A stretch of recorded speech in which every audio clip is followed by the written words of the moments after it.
আসসালামু আলাইকুম। তো আজকে সামারার স্কুল থেকে একটি ওয়ার্কশপ অ্যারেঞ্জ করেছে। তো তারা যাচ্ছে আর্থোপিয়াতে, এটা কুয়ালালামপুরেই।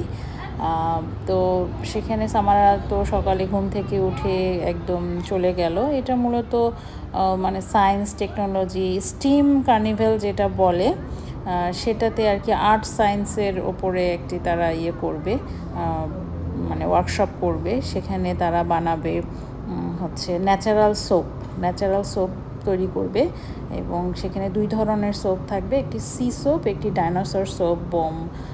এই দুইটা তারা তৈরি করবে। তো এটা তারপরে তারা আবার আর্থোপিয়া গ্যালারিও ভিজিট করবে। তো সে অনুপাতে সকালে তো সামারা ঘুম থেকে উঠলো, সে তো ভীষণ এক্সাইটেড। উঠে দেখে যে অন্ধকার, কারণ 6টায় উঠেছে, 8টার সময় ছাড়বে বাস। তো আমরা উঠে তো সে বলে যে এখনও তো সকালই হয় নাই। তারপরে আমি বললাম যে উঠো বাবা। তারপরে উঠে পড়লো, সে তো কিচ্ছু খেলো না। তারপরে দেখে যে আকাশে যখন একটু মানে আলো এসছে, তখন বলছে যে হাউ ইটস পসিবল, একটু আগেই তো রাত ছিল। যাই হোক, ছোট মানুষ। তারপরে কিছু খেলো না। আমি তো ব্যাগের মধ্যে সব খাবার টাবার দিয়ে দিয়েছি, যদিও স্কুল থেকে খাবার দিবে, তারপরও আমার তো চিন্তা থাকে, তো যেগুলো সে পছন্দ করে সেগুলো দিয়ে দিয়েছি। তো এই যে এখানে বাস ছেড়ে যাচ্ছে, তো ভীষণ আর কি টেনশনও হচ্ছে, কিছু খেলো না। আমার তো এটাই টেনশন, কারণ অত সকালে তো কখনো অতভাবে উঠে না, 6টার দিকে। তো এই যে তারা পৌঁছে গেছে, এবং এটা যখন সি সোপ বানাচ্ছে, এবং ছবিগুলো তার স্কুলের ওয়েবসাইট থেকে আমি পেয়েছি। আর নর্মালিও ওখানে পৌঁছানোর পরে টিচাররা বিভিন্ন ছবি শেয়ার করছিল, কারণ মানে হোয়াটসঅ্যাপে বা এতে, কারণ প্যারেন্টসরা হয়তো চিন্তা করছে যে কী করছে বাচ্চারা, এনজয় করছে কি না। তো সেটা দেখেও খুব একটু টেনশন মুক্ত হচ্ছিলাম, ভালোও লাগছিল যে যাক বাচ্চাটা মজা করছে। তো এখানে ইনস্ট্রাক্টরও আছে, তারা ইনস্ট্রাকশন দিচ্ছে কিভাবে তৈরি করতে হবে।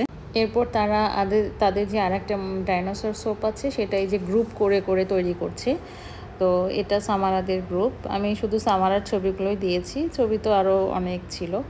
তো তারা এই যে এখানে সবাই মিলে একসঙ্গে তৈরি করছে। তো এটা আসলে খুব ভালো হয়, আইস ব্রেকিং, কারণ এখানে নতুন নতুন বাচ্চা, সব ক্লাসের বাচ্চারা সব একসঙ্গে থাকে।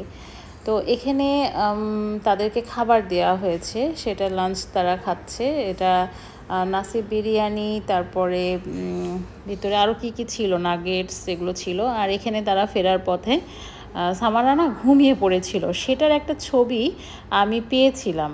মানে ওরা টিচাররা শেয়ার করে পরে আবার কেটে দিয়েছে, বাসের মধ্যে ঘুমোতে ঘুমোতে আসছে। আর এখানে গ্যালারিতে টিচারদের সাথে ছবি তুলেছে সবাই মিলে। এটা তার ফ্রেন্ডস, 3 বছর 4 বছর সব একসঙ্গে, এরা বাচ্চাগুলোর সাথে টিচাররা ছবি তুলেছে। আর এই তো তাদের এটা একটা ভীষণ দারুণ একটা প্রোগ্রাম ছিল, ওরা অনেক এনজয় করেছে। আপনারা সবাই ভালো থাকবেন, দোয়া করবেন আমার বাচ্চাটার জন্য।